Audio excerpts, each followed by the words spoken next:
summit between President Trump and North Korean leader Kim Jong-un. Fox News is now learning that the meeting is expected to take place in Singapore early next month. Joining me now is former CIA Deputy Division Chief for the Koreas and the Heritage Foundation Northeast Asia Senior Research Fellow, Bruce Klingner. Bruce, what do you make of this? It is a great historic moment that these three prisoners were released by North Korea back here at home safely on U.S. soil.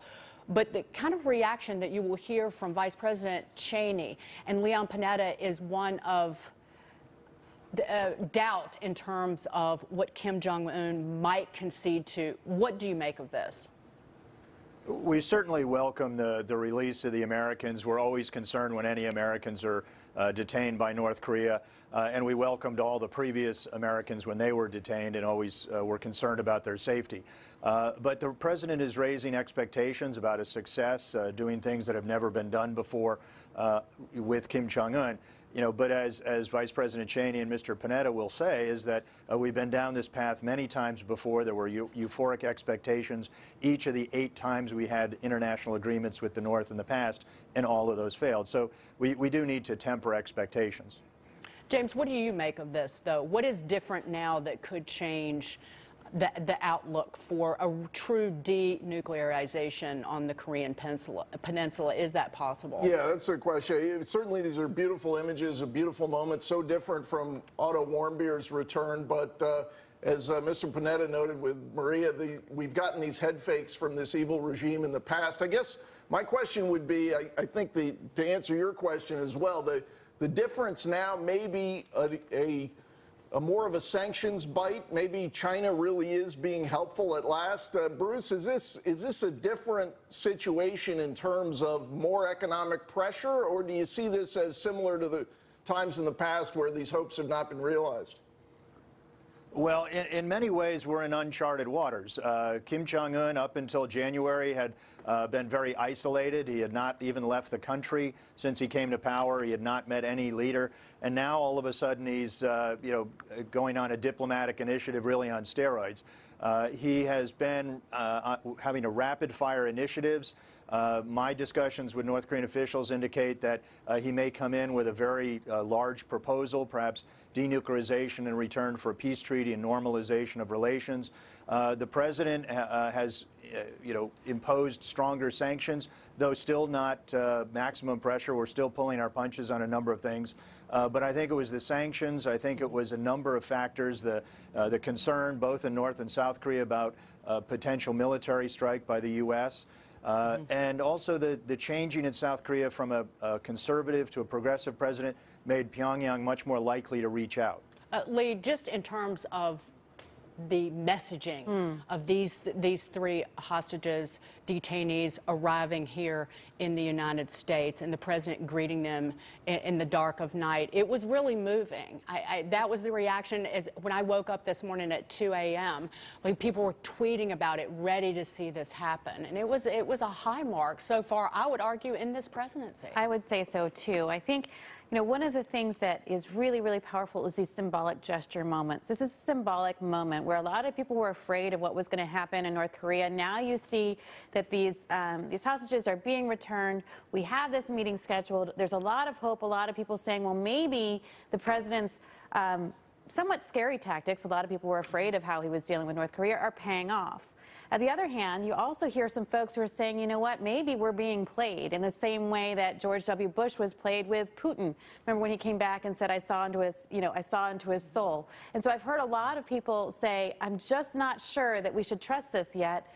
What do you think? Do you think that we should be trusting this and celebrating this moment? Or do you think he's going to play us? Bruce? We certainly need to be wary and careful given all of the past failures. Also, North Korea has not been very forthcoming publicly on the details of what they would do for denuclearization. But what has been said, both through South Korean delegations and Kim's visits to China, is it's still very highly conditional. It's not putting up the nukes on the table unconditionally.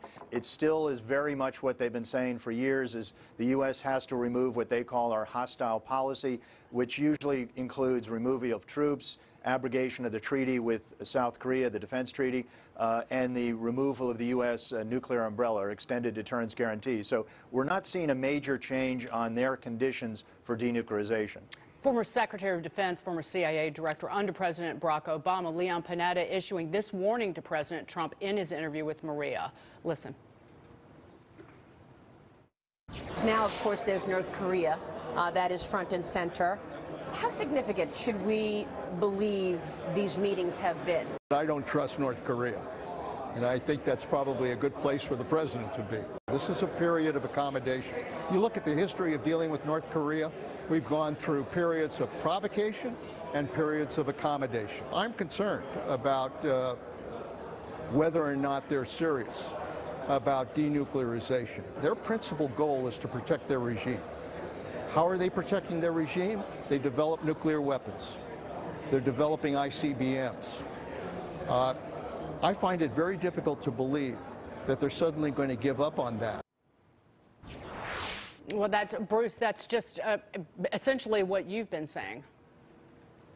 Exactly. Even in the January 1st New Year's Day speech, where that's seen as Kim's sort of diplomatic outreach to the South, in that same speech, he was saying that, yes, they finally completed the nuclear ICBM capability and that they should increase production of their nuclear weapons. And then that was affirmed in an April speech. So it's a bit hard to believe that after having completed this program, after really 50 years in development, and saying that they're going to increase their production of it, that all of a sudden he's going to give it away for nothing. So I think we do need to be very wary. The president needs, obviously, to go in with his eyes open to make sure that we do get what we want, which is the complete, verifiable, irreversible dismantlement of the nuclear weapons programs, which is what's required under 10 different UN resolutions.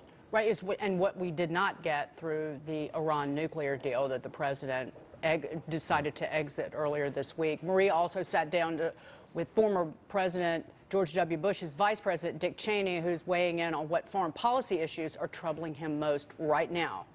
Watch this. I can remember a debate in Saudi Arabia back during Desert Storm in that period, dealing with the senior Saudi leaders. They were very concerned about Iran, but it was partly a religious proposition between the Shia in Iran and the Sunni in Saudi Arabia.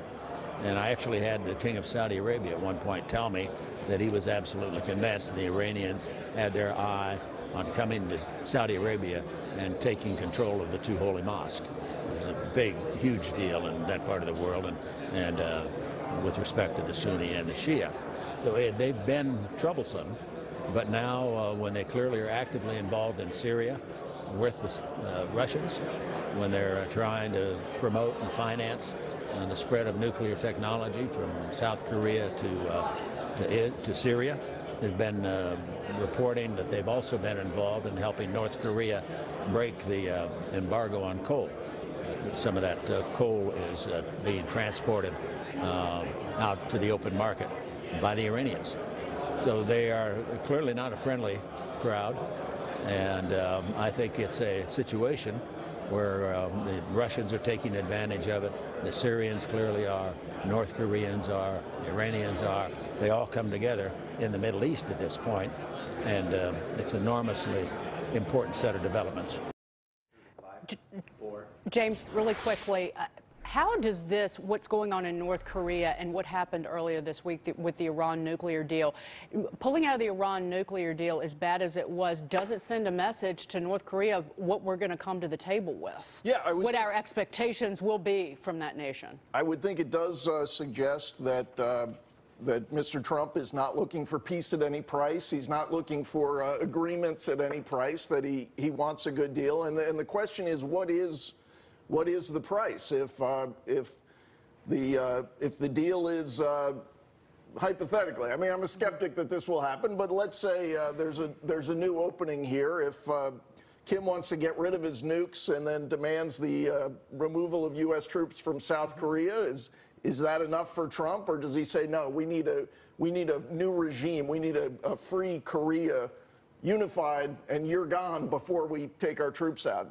That's going to be, I think, a question. Now, this is kind of blue sky going down the track. Maybe it doesn't